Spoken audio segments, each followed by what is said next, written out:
सिद्धिविनायक नमो नमः। अष्टविनायक नमो नमः। मंगलमूर्ति मोरया गंगणपतये नमो नमः। सिद्धिविनायक नमो नमः। अष्टविनायक नमो नमः।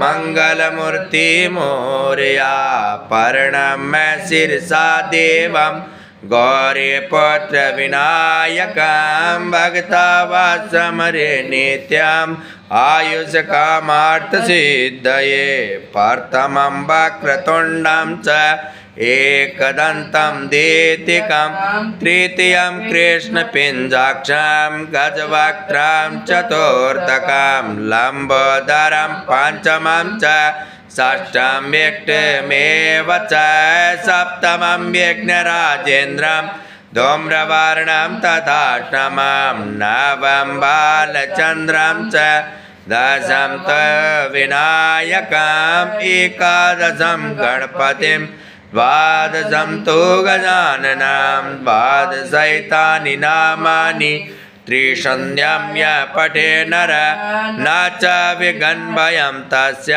सर्वसिद्धिं करं परं विद्यार्थी लभते विद्यां धनार्थी लभते धनं पुत्रार्थी लभते पुत्रान् मोक्षार्थी लभते गतिं जपेत गणपतिं स्तोत्रं षड्भिर्मासैः फलं लभेत् संवत्सरेण सिद्धिं च लभते नात्र संशय अष्टेभ्यो ब्राह्मणेभ्यश्च लिखित्वा यः समर्पयेत् तस्य विद्या भवेत् सर्वा गणेशस्य प्रसादतः।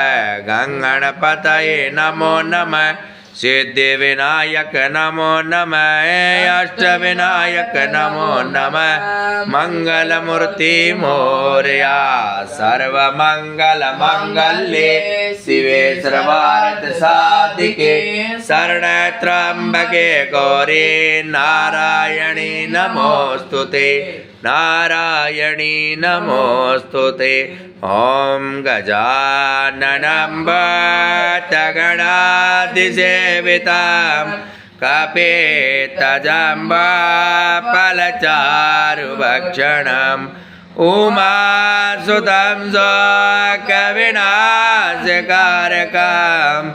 नमामि विघ्नेश्वरपादपङ्कजं। नमो देव्यै महादेव्यै शिवायै सततं नमः।